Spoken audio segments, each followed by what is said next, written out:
So, everybody, our first keynote speaker of today's beautiful and amazing event is Mr. Anthony Berryhill. Mr. Anthony Berryhill is the owner and the founder of Elite College Hacker. Mr.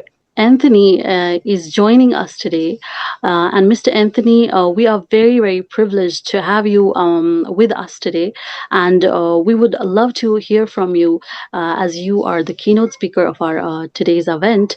And each and everyone present in this event would also love to hear from you, Mr. Anthony Berryhill. Thank you. Can everyone hear me well? Yes, of course, perfectly. All right, excellent. I will share my screen. All right, I see this. Yeah.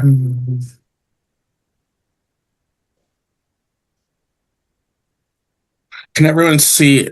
Wait a minute, not that screen. Yes, it's visible. Please go ahead. Okay, so you see the PowerPoint or the PDF? Yes. Okay, excellent. Yes. So I'm Anthony Berryhill. A little bit about myself, because it's a little bit of a wild story to explain what I'll be talking about.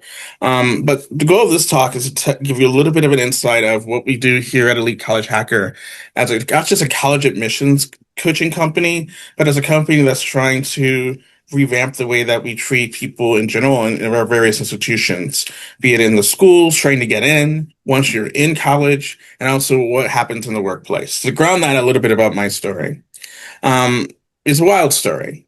It starts in Lower Ninth Ward, New Orleans in the 1980s and the 1990s. People normally think of New Orleans as the most cosmopolitan, diverse city, and in many ways it is, at least when it comes to tourism.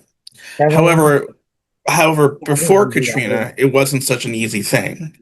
Many of those, there's a book called American Apartheid that describes a lot of the United States, the parts that we don't really talk about, specifically the parts post Jim Crow. What happened when you have decades of people resisting the Brown versus Board decision in terms of the integration of schools? What happens when those very same schools crystallize into small little enclaves of poverty, crime, etc.? What happens when in the 80s and 90s, people of your skin color are told to live a gangster culture, a culture that is often the opposite direction of what many of us would consider the path to success in terms of getting a white-collar job or even getting a blue-collar job, running your own company. These are the very kind of things that are normally intuitive to most people, but in the kind of neighborhood I lived in, they're very much the kind of things that could get you bullied, hit, et cetera, et cetera, et cetera. So that's where my story comes in. I don't know if someone needs to mute in the background.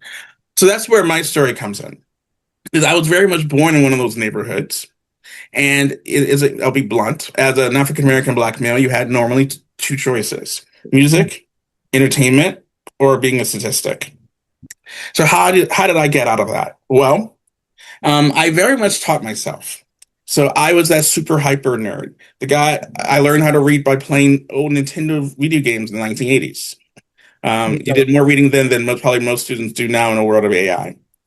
And at one point, an outreach program called the Breakthrough Collaborative found me in my school, which was one of the worst performing private schools in the country, and said, "Hey, do you want to meet people who like being smart? Do you want to meet people who could be your friends?" And I raised my hand because it was the first time I ever met any friends because of the cultural environment they're in. And through that, I eventually went to a school called Isidore Newman High School, which is frankly one of the most difficult schools in the country, especially in the South. So if anyone knows American NFL football, if you're familiar with Eli and Peyton Manning, that's the school they went to. And what I noticed in that, making that transition from one of the worst schools, most violent level, Me Too level schools, to one that is super, super, super prestigious, is that no one ever tells you the hacks of the system. In other words, how do we go from a New Orleans public school system to the expectations of a school that sends kids to top 50 schools like it's their breakfast? And in many situations, I'm sure this is where things will start clicking in. We don't really tell people about the actual hidden curriculum of doing well in school. We tell people if you get A's, you're smart. We tell people if you understand the. I don't know. I'm getting some messages. Yes, we tell people that, if they don't do well, it's their fault. But what we don't tell them is what the rules are. So that's what Elite College Hacker is. It is a company that is designed to tell those rules, in different parts of the educational system so that people who look like me, for whom the systems are not designed for, we have a chance. So what I'm going to do for the rest of this presentation is give you an inside look about the thinking of this process and how do we get 95% of our students to be successful. So this presentation was a presentation I did for the Yale Asian American Alumni Association. And the reason they asked me to do it was because the Supreme Court made a huge ruling that restricted how much and in what way colleges could make decisions based on identity. And the argument I made to them, and one of the reasons is that actually the decision did not do what we normally think it is. Because most cases, and this is the key point, is that in most cases, our understanding of admissions is wrong. And it's wrong because of a lot of political reasons and a lot of social reasons. And these are the very reasons that causes people to make terrible mistakes, i.e. a lot of Asian American students, or students from Asia, because they're relying on really messed up social programming. So what we do at Elite College Hacker is that we tell people what these rules are, even if it violates social expectations, even if it pisses off the big admissions companies, which it does, and I'll tell you why, et cetera, et cetera, et cetera. So this is what I kind of told them. So first, if you look at the Supreme Court looking at admissions, it represents an evolution as we go along. So most people and most of the media you'll see, they're stuck in the 1980s on the left side of the slide, where they think that college admissions is a quota-based system. If an African-American student with a lower SAT gets in, that some Asian American kid with a 1600, well, that's a complete lie. A borderline racist lie.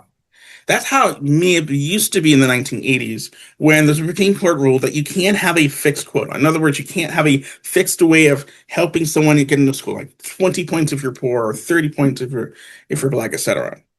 It then moved over to the notion that race can be used as a factor, although it can't be used as a factor. That's the Abigail decision.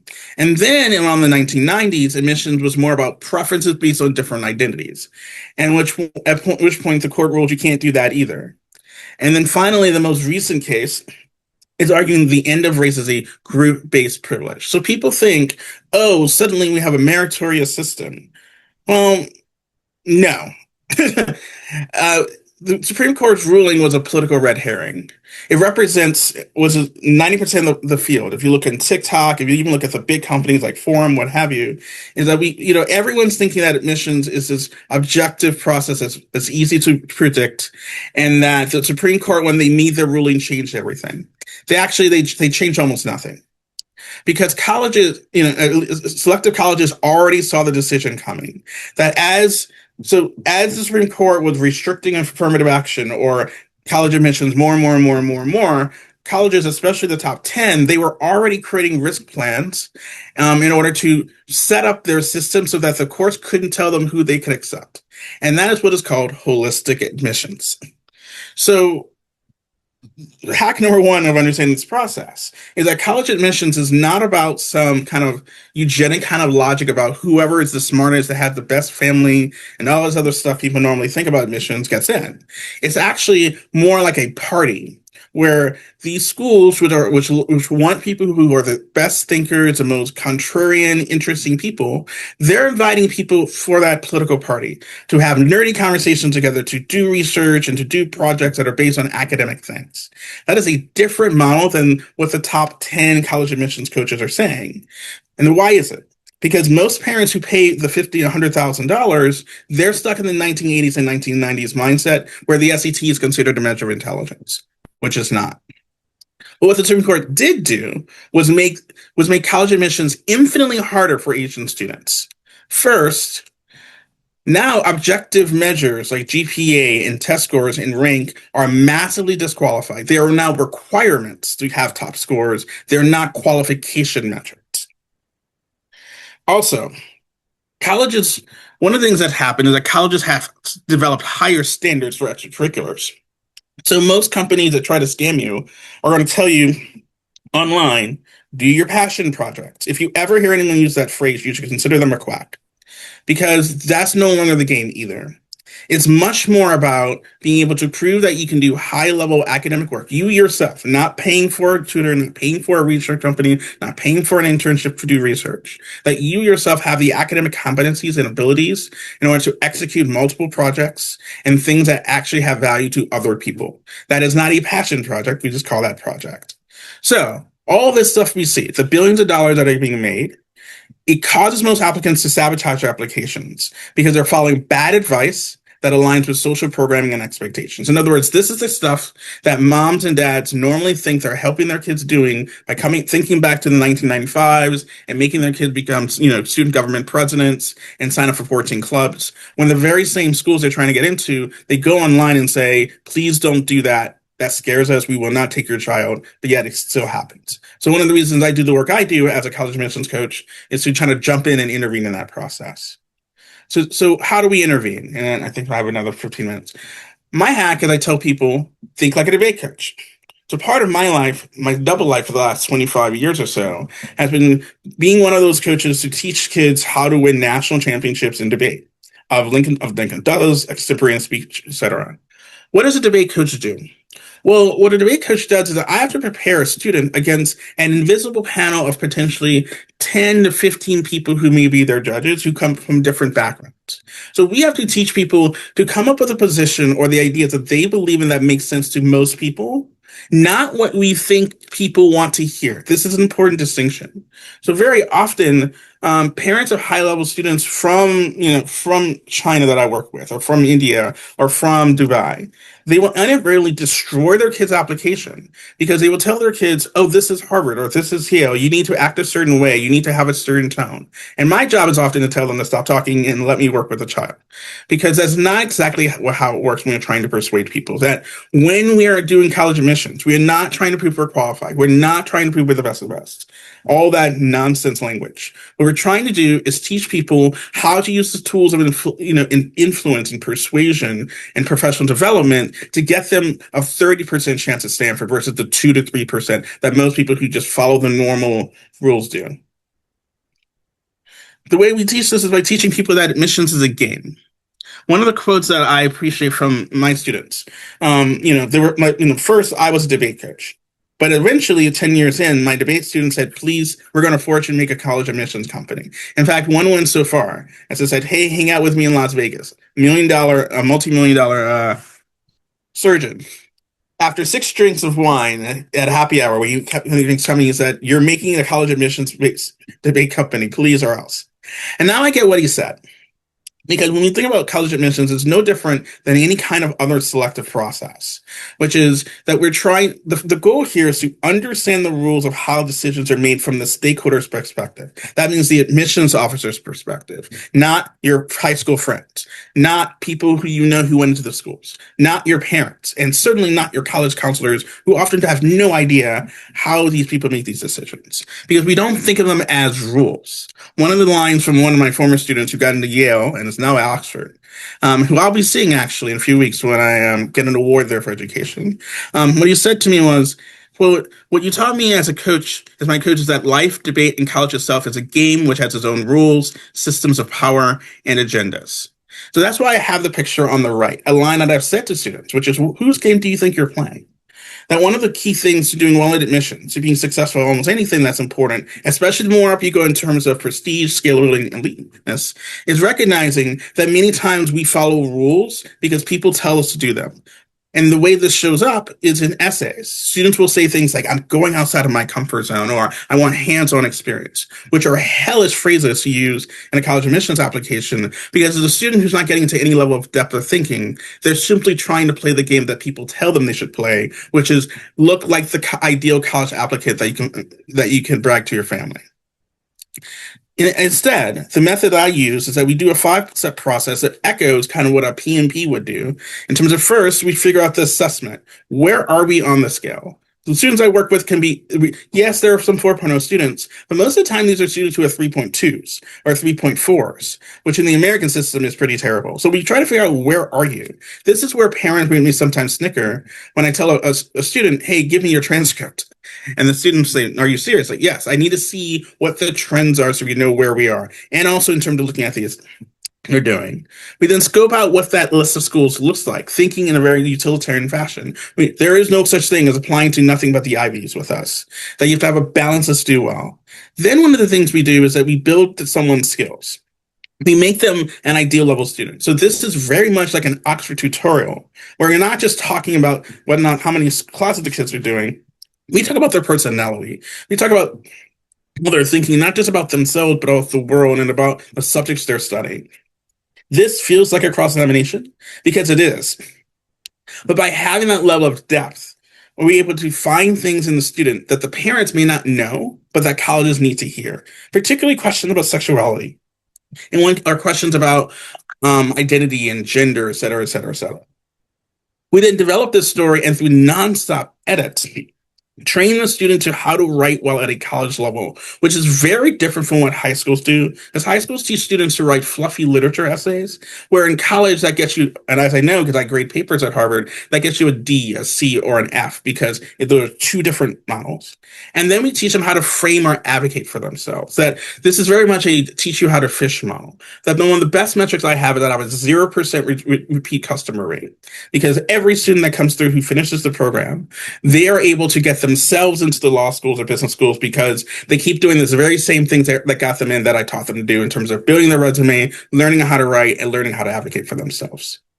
And obviously, this leads to lots of schools, both from an undergrad, PhD, et cetera level. One of the examples I'm very proud of was helping get a student from India a full ride fellowship to USC in electrical engineering, and that meant hours of teaching him how to do a lot of debate skills like reciprocating speaking and how to translate technical information for non-technical audiences, the things that we teach every day.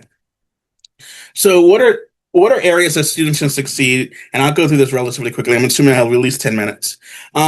Where students fall down, but that we teach them how to reframe themselves so they can get into the kind of schools like Harvard and Yale that you see in the background on those banners. The first is the value of independence. It's having strong personal self-awareness, self-motivation, and the ability to speak for themselves.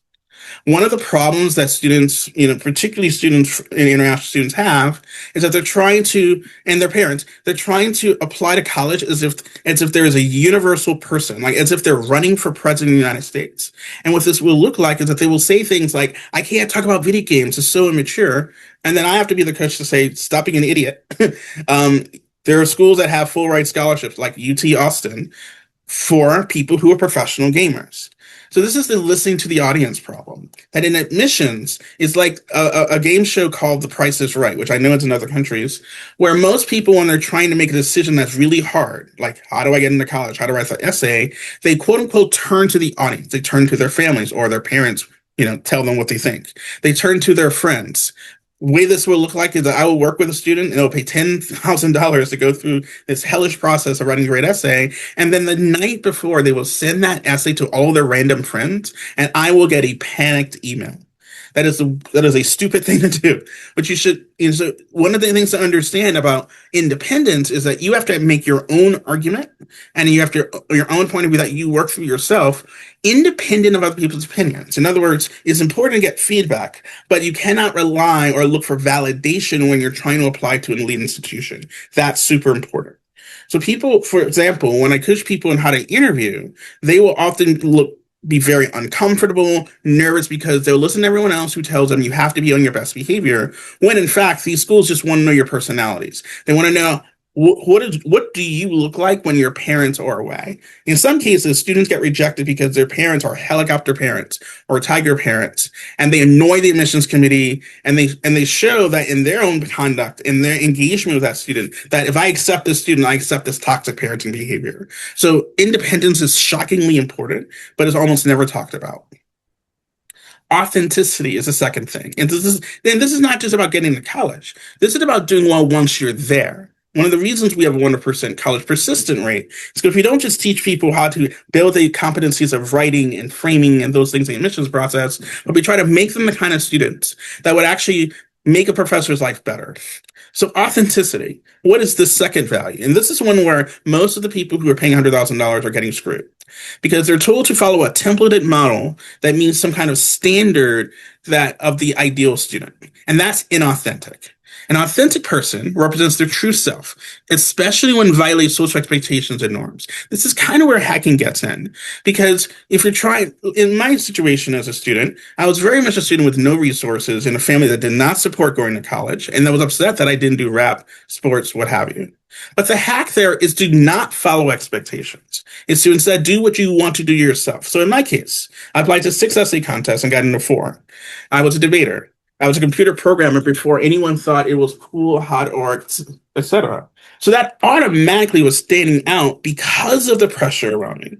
This is what I often use. What happens when I work with Asian students who are very, Asian girls, is that they think that the sexism they deal with is proof that they're imposters. But what they don't know is that if they tell that story, it actually is very influential for schools like Harvard or Princeton because they're looking for students who are unapologetic about being themselves. The example of this is actually Big Brother. Big Brother Canada and Arissa Cox in the upper right-hand corner. And I have talked about her actually in the lectures in college admissions. But you would think for a show like Big Brother, what they're looking for are just nothing but outgoing, extroverted, tall people who are just, emotionally dysregulated. It's actually the opposite. What they said was, what they're actually testing is for the baseline character of that person. Quote, we watch tons of videos. There's lots of them out there. It's a facade. You're not getting the real them. We want authenticity because that facade falls away really, really quickly. This is important because part of the problem with trying to become successful and getting awards like this is that people write out their applications as if they're trying to be fake. They're trying to fool the committee. They're trying to sound a certain persona when that's actually extremely repulsive to judging committees of all types, not just debate, not just college admissions, but in any situation in which you're assessed. So what I've noticed in my own career, going through becoming a vice president of PIMCO, doing their training interviews, etc., is that the more elite you're going, the more that people will test if you actually are seeing who you are, and the less of these objective metrics measure. So a lot of students don't get into college, even if they have a 4.0 and start their own viral app, because they're either jerks, they write poor essays, they are trying to put on a persona, and you can tell on the application. And generally speaking, if you feel that someone's fake, it's very easy to turn them down. So a lot of the people you see in the news, they'll complain about the unfairness of the process, but then when you look at their essays, the essays are either repulsive or it's very clear that there is a mismatch between what the application claims and what everyone else says about the student, like in letter recommendation. The third thing and the key part of what I do is intellectualism.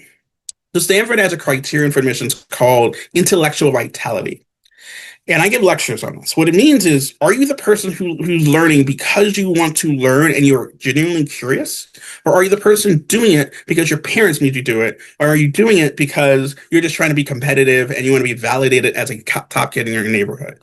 If you look at the upper right-hand corner, there's a show called Skycastle that one of my students told me about, where it's a long, crazy story, but it's one of the key parts that there's a student who pays a very high-end college counselor to control every part of her life, to use feng shui in the room, to mandate a certain number of community college classes, to look great to colleges. But that is actually the wrong model. It works in other countries, but in the United States, this is often called a checklist mentality, where you have to do a certain number of hours or a certain amount of leadership. One of the things I do as a coach is I destroy that model because, one, students are often trying to follow a script, but if you follow a script that millions of people follow, you will not get into Stanford, unfortunately. Another thing we do is making students do the actual research. So I or one of the people I work with will say, "Oh, you're a computer scientist, right? I need a literature review on Dijkstra's algorithm." Seriously, I do ask that question of computer scientists. Or if someone says they're interested in civil rights literature, I will say, have you read this book about the civil rights movement? So we make students read books and journal articles because if they get into those interviews with a Yale admissions officer, which does happen, or if they're going for a major scholarship, they're going to be tested on whether or not they actually know the material and not whether or not they cheated on a test with AI or memorized a bunch of books for an AAPI English literature class. This echoes my own experience too, because when I was applying for major scholarships, for example, Duke's University Scholars Program, the questions that were being asked required me to actually know what I was deciding in the books. citing on the application. So I wrote about intersectionality and I was asked about specific authors. This is no different than what happens with the Rhodes Scholarship, et cetera, et cetera. But we don't tell students to be intellectuals. We tell them to be the best student. And hence why on Ivy League day, they're often sad, except my students who tend to do well.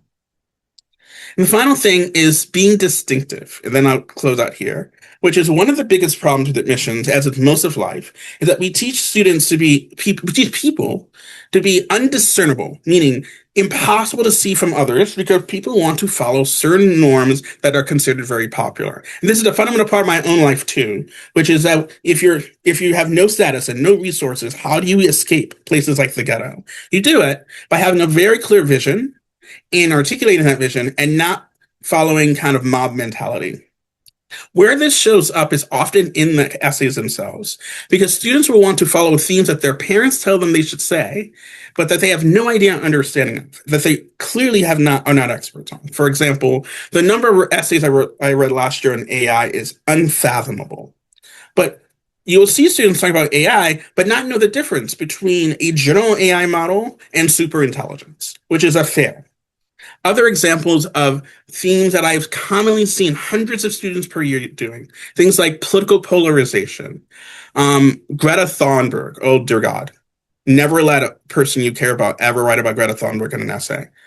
Um, Thunberg speech, lectures on I want a job at the FANG companies, Facebook, Amazon, etc. Yes, people write this. Top students write this in essays as to why they want to go to college. By doing this, applicants go from a 3% rate to almost a 0% rate, and this is difficult. But one of the reasons we do so much psychological training in this coaching is because if a student is unwilling to even see how they're different from other people because they want to be popular, they want to be cool, they want people to tell them they're great, then they're not going to write the kind of essays that gets them past 20 of their peers. So some of the things, some takeaways from this is that it's very, very important to focus on who you are and telling a clear signal of that, even when others disagree, because that is one of the ways to get chosen when you're going for super elite institutions. The irony is that if you want to get to McKinsey or Goldman Sachs or Yale or Stanford or Harvard, is that you actually have to be willing to articulate your own value proposition, and you have to be willing to talk about it even and know that you're correct even when it's not popular. Stanford's a good example of this. When you think about Google, Google was a program that was created from a couple of Stanford students, fellow alumni like me, who went to a class called Math 51 in linear algebra, took what they learned from linear algebra and created the algorithm that we currently use today. If that person were to say that to my neighborhood, they would get beaten up or beaten by their parents for not being black enough. If they were to say that in a typical party, they would be considered nerds. But obviously, that kind of super nerdy intellectualism, not popular, but super value adding. So, and that's where I'll stop, which is when we think about college admissions and social mobility, we don't tell people that the combination of the academic skills at the PhD level that you need in order to be competitive. We don't tell them about the social programming and rules that often keep people who from marginal backgrounds from feeling like they belong. And we don't tell them in high schools, we don't tell them how to be good college students, which is a big frustration for professors. And by doing all three of these things, fixing all these three things together, that's how we're able to get students full ride scholarships. That's how we're able to get international students the ability to break into these schools when their peers don't. So that's the Elite College Hacker Mission. Moving forward, this is a public campaign. So doing keynote speeches, getting awards at various places is to give people the fact that they don't have to do 18 extracurriculars. They don't have to have a perfect SAT, but what they actually have to do is hack college and be a really good student and be a really badass person who does really hard, amazing things for other people. If you do that consistently and not listen to what the $100,000 companies do, then even if you don't have a fancy coach like myself, you're able to get where you want to go. That is the talk. If there's time for questions, I'm happy to answer them, but thank you for listening.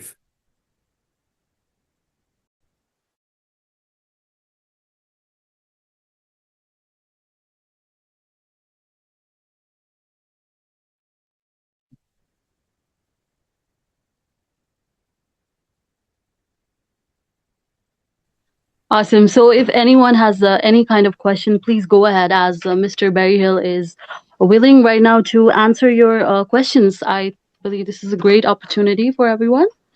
So if you want to ask any question, please raise your hand and our team will get back to you.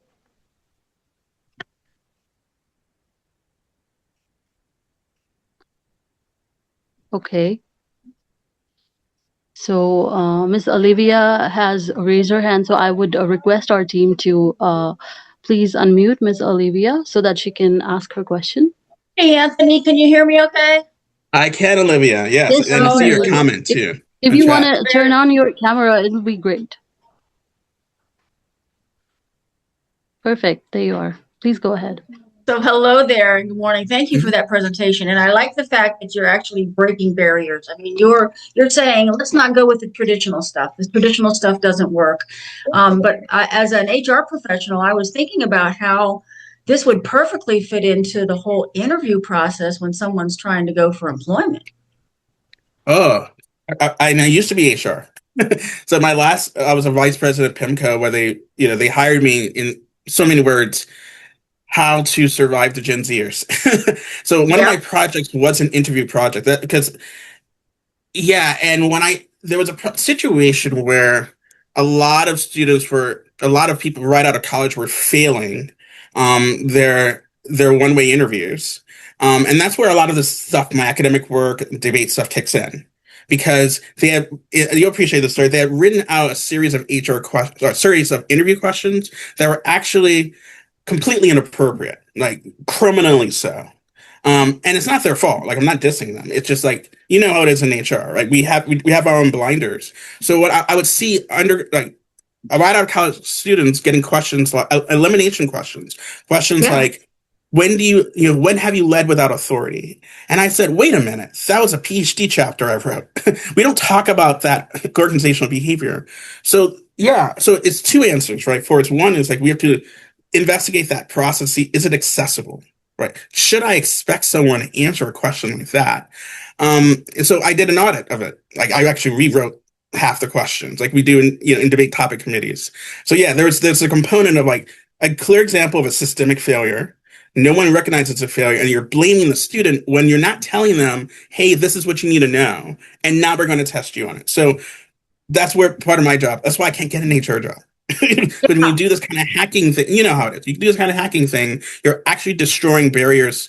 You're actually telling people this is what I expect, and you're judging them by their character, what they're doing. And I think the second thing, I guess, a lot of the work we do is started in interviewing. So it's very much doing the things like debate speaking drills for people going into an MBA interview.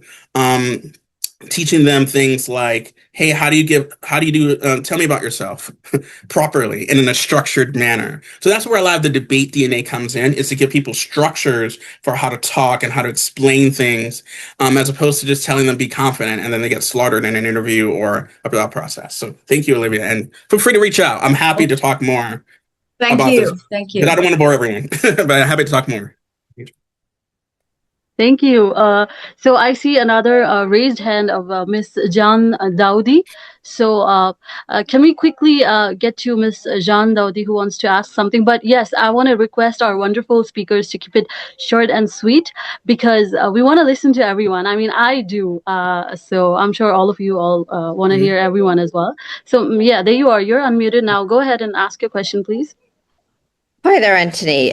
Very interesting to see that somebody's working in the field you're working in. I'm with the CISL. I'm with Cambridge Institute of Sustainable Leaders as one of the courses in communicating for impact and influence. What I've done now, you mentioned intellectualization.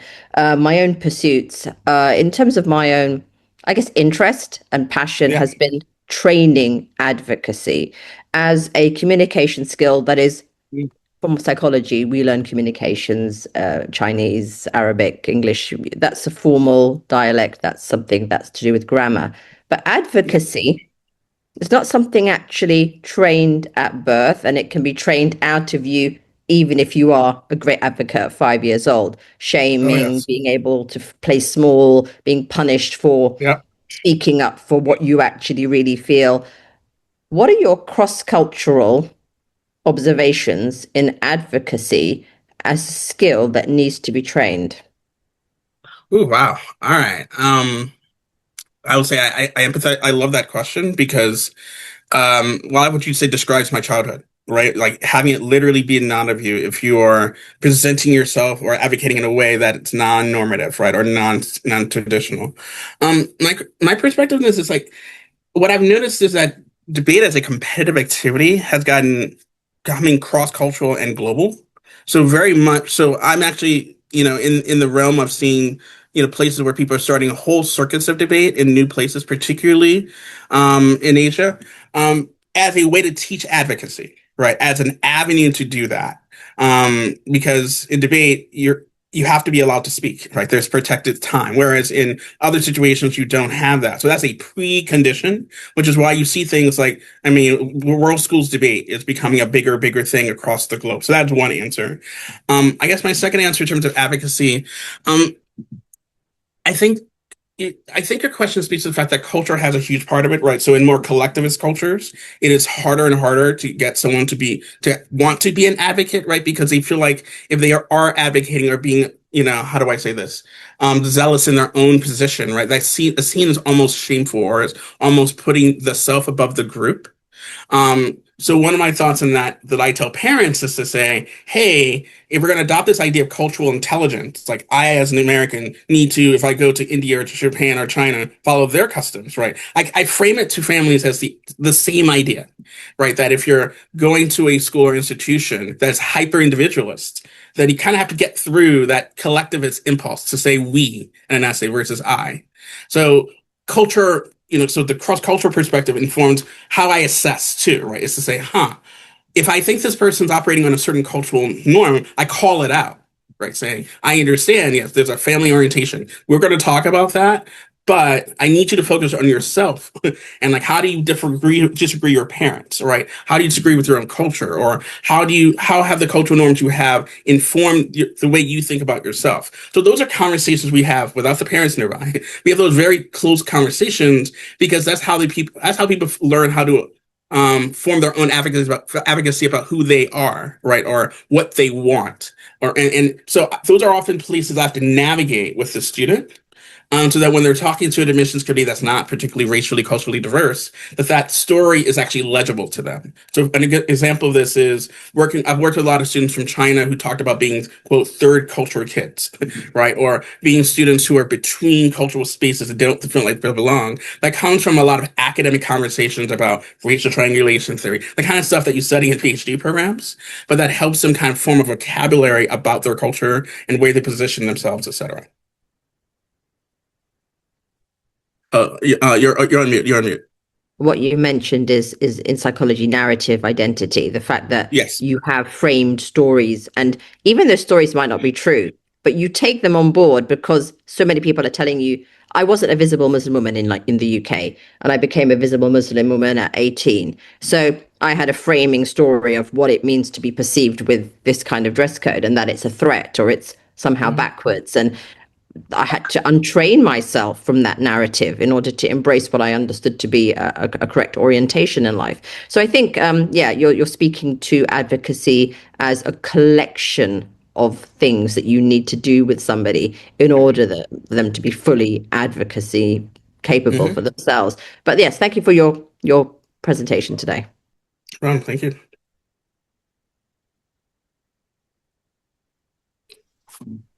Awesome. So that was very amazing to listen to all of you amazing people. It's always fun. And I want to once again congratulate Mr. Berryhill for such credible work that he's doing. It's always amazing to listen to somebody who's putting some really good work into the world. So thank you very much.